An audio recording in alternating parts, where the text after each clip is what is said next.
നമുക്ക് ആ കമ്മിറ്റി റിപ്പോർട്ടിൽ ആരൊക്കെയാണെന്നൊക്കെ അറിയട്ടെ. എന്നാലല്ലാതെ എൻ്റെ അടുത്ത് ചോദിച്ചാൽ ഞാൻ പവർ ഗ്രൂപ്പിൽ പെട്ട ഒരാളല്ല, എനിക്ക് അതിനെ കുറിച്ച് അറിയില്ല. ഇപ്പോൾ നിങ്ങൾ കേട്ടതാണ് മോഹൻലാലിന്റെ അഭിപ്രായം. പവർ ഗ്രൂപ്പിനെ കുറിച്ചും പവർ ഗ്രൂപ്പിൽ മോഹൻലാൽ ഇല്ല എന്നുമാണ് മോഹൻലാൽ ആവർത്തിച്ച് പറയുന്നത്. എന്നാൽ നേരെ ശ്രീകുമാരൻ തമ്പിയുടെ വാർത്താ സമ്മേളനം എടുക്കുകയാണെങ്കിൽ ശ്രീകുമാരൻ തമ്പി വ്യക്തമായി പറയുകയാണ്, മോഹൻലാലും മമ്മൂട്ടിയും ചേർന്നാണ് ശ്രീകുമാരൻ തമ്പിയെ ഒതുക്കിയത് എന്ന്. ആ വാർത്ത നമുക്കൊന്ന് കണ്ടു നോക്കാം. ഇത് ആദ്യം മുതലേ പറയുന്ന ആളാണ് ഞാൻ എന്നതുകൊണ്ട് ആദ്യമായിട്ട് അവർ ഒതുക്കിയത് തന്നെയാണ്. അതായത് ഈ പവർ ഗ്രൂപ്പിൻ്റെ തുടക്കം മമ്മൂട്ടി മോഹൻലാൽ നായകന്മാരായി വന്നപ്പോൾ അവരാദ്യം ഒതുക്കി എന്നെയാണ്. എന്തുകൊണ്ടെന്ന് വെച്ചാൽ തമ്പി സാറ് ആളാകും, തമ്പി സാർ ഡയറക്ടർ വലുതെന്ന് പറയും. നമ്മളെ വലുതെന്ന് അങ്ങനെ സമ്മതിക്കില്ല. അങ്ങനെ എനിക്ക് അവർ കാഴ്ച തരാതായി. അതുവരെ ഒരു കാര്യം നിങ്ങൾ മനസ്സിലാക്കുക, മുന്നേറ്റം എന്ന സിനിമയാണ് മമ്മൂട്ടി നായകനായി അഭിനയിച്ച ആദ്യ ചിത്രം മുന്നേറ്റം. അന്ന് നായകനായിരുന്ന രതീഷിനെ ഞാൻ വില്ലനാക്കി.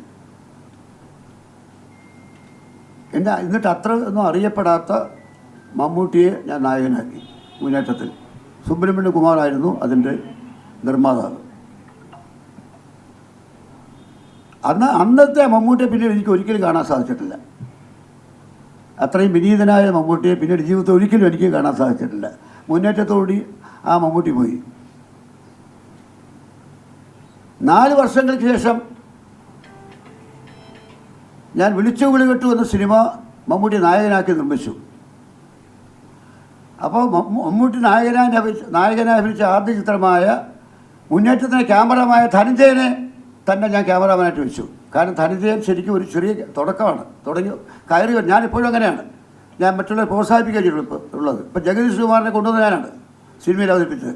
ഇപ്പോൾ മണിയമ്പള്ളി ഇപ്പോൾ തന്നെ ആരോഗ്യ സേനയ്ക്ക് മണിയമ്പള്ളി രാജുവിനെ കൊണ്ടുവന്ന ഞാനാണ് സിനിമയിൽ. ഞാൻ പെണ്ണുങ്ങളെ അധികം കൊണ്ടുവന്നിട്ടില്ല, പുരുഷന്മാരെ കൊണ്ടുവന്നത് കൂടുതൽ. ഞാൻ മലയാള സിനിമയെ കൊണ്ടുവന്ന സ്ത്രീകൾ എന്ന് പറഞ്ഞാൽ ഒന്ന് ഉർവശി. അപ്പോൾ അവൾക്ക് 10 വയസ്സുള്ളപ്പോൾ ഉർവശിക്ക് അവൾ വീട്ടിൽ പെടുപെടുന്നാണ് വിളിക്കുന്നത്. കതിർമണ്ഡപം എന്ന സിനിമയ്ക്ക് കഥയും തിരക്കഥയും സംഭാഷണവും ഗാനങ്ങളും എഴുതിയപ്പോൾ അതിൽ പ്രേംനസീറും മധുവും നായകന്മാരാണ്. എഴുതിയപ്പോൾ അതിലൊരു നായിക ജയഭാരതിയാണ്. ജയഭാരതിയുടെ ബാല്യം അഭിനയിക്കാൻ ഒരു കുട്ടി വേണം. അപ്പോൾ ചവറ വി.പി. നായരും ഭാര്യ വിജയലക്ഷ്മിയും 3 പെൺകുട്ടികളുമായി മദ്രാസിൽ വന്നിട്ടുണ്ടെന്നും അവർ അഭിനയിക്കാൻ ചാൻസ് തേടുന്നു അറിഞ്ഞപ്പോൾ ഞാൻ അവരെ കണ്ടതൊന്നുമില്ല. പക്ഷേ ഈ കതിർമണ്ഡപം ഡയറക്ടർ കെ.പി. പിള്ള എന്നൊരാളായിരുന്നു. അദ്ദേഹം സംസ്ഥാനത്ത് അത്ര വലിയ പക്വതയുള്ള ആളൊന്നുമല്ല. അദ്ദേഹം എന്നെ കൂടി തിരക്കഥ എഴുതിക്കുന്നത് ഞാൻ ഷൂട്ടിംഗ് സ്ക്രിപ്റ്റ് എഴുതി കൊടുക്കും. അതുകൊണ്ടാണ് ഷോട്ട് അങ്ങനെ ഡിവൈഡ് ചെയ്യണമെന്ന് പറഞ്ഞാൽ ഞാൻ എൻ്റെ സ്ക്രിപ്റ്റിൽ ഡിവൈഡ് ചെയ്ത് കൊടുക്കും. അതുകൊണ്ട് അദ്ദേഹം എന്നെ കൊണ്ട് എഴുതിക്കും. അപ്പോൾ കതിർമണ്ഡപം വളരെ നല്ല പാട്ടുകളുള്ള ഒരു സിനിമയാണ്. ആ കതിർമണ്ഡപത്തിൽ ജയഭാരതിയുടെ ബാല്യം അഭിനയിക്കാൻ കുട്ടി വേണമെന്ന് പറഞ്ഞപ്പോൾ ഞാൻ പറഞ്ഞു, ചവറ വി.പി. നായരുടെ 3 പെൺകുട്ടികളുണ്ട്, നിങ്ങൾ പോയി കാണും. 10 വയസ്സുള്ള നമ്മുടെ ഈ കഥാപാത്രങ്ങളുടെ പ്രായത്തിൽ പറ്റിയൊരു കുട്ടി. കാരണം അവർ രണ്ടിനും അഭിനയിക്കുന്നവരാണ്. ചവറ വി.പി. നായരും നടനാണ്, വിജയലക്ഷ്മി നടിയാണ്, നർത്തകിയാണ്. അപ്പോൾ ആ കുട്ടികൾക്ക് അഭിനയവാസന ഉണ്ടായിരിക്കും. അതുകൊണ്ട് അങ്ങനെയാണ് 10 വയസ്സുള്ള വീട്ടിൽ പൊടിമോളെന്ന് വിളിക്കുന്ന കവിത എന്നു പേരുള്ള കുട്ടി അഭിനയിക്കാൻ വരുന്നു. ആ കവിതയാണ് ഉർവശിയായിട്ട് വളർന്നത്. പിന്നീട് ഈ കവിതയുടെ ചേച്ചിയായ കലാരഞ്ജിനിയാണ് ഞാൻ സ്വന്തം എന്ന പദത്തിൽ അവതരിപ്പിച്ചത്, അംബികയുടെ അനിയത്തിയായിട്ട്. അതും ഇൻട്രൊഡ്യൂസ് ചെയ്യരുത്. ഇവരെ മാത്രമാണ് ഞാൻ സിനിമയിൽ അവതരിപ്പിച്ച സ്ത്രീകൾ ഇവർ മാത്രമാണ്. വേറൊരു നായിക നടി അന്വേഷിച്ചു. ഞാൻ സിനിമയിൽ അവതരിപ്പിച്ചത് എൽ ഭൂമിനാഥൻ, സ്വതന്ത്ര എഡിറ്റർ, അസിസ്റ്റൻറ്റ് എഡിറ്റർ. ഏറ്റവും വലിയ പടങ്ങളുടെ എഡിറ്ററാണ് എൽ ഭൂമിനാഥൻ. അദ്ദേഹം സ്വതന്ത്ര എഡിറ്ററാക്കി ഞാനാണ്. ജി മുരളി, അദ്ദേഹത്തെ സ്വതന്ത്ര എഡിറ്ററാക്കി ഞാനാണ്. പുരുഷന്മാർ കൊമേഡിയനായിട്ട് ജഗതിയെ അവതരിപ്പിച്ച ഞാനാണ്. മണിയമ്പള്ളി രാജുവിനെ ആദ്യമായിട്ട് സിനിമ അവതരിപ്പിച്ച ഞാനാണ്.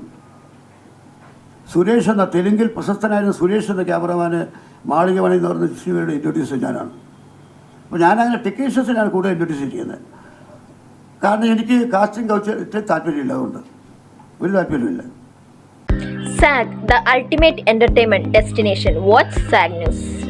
നേരിന്റെ വാർത്തകൾ നിങ്ങളുടെ വിരൽത്തുമ്പിലെത്താനായി സാഗ് ന്യൂസ് ചാനൽ സബ്സ്ക്രൈബ് ചെയ്തും ഷെയർ ചെയ്തും ഒരു ശരിയായ മാധ്യമ നിലപാടിനൊപ്പം നിൽക്കാൻ ഞങ്ങൾ നിങ്ങളെ ക്ഷണിക്കുന്നു.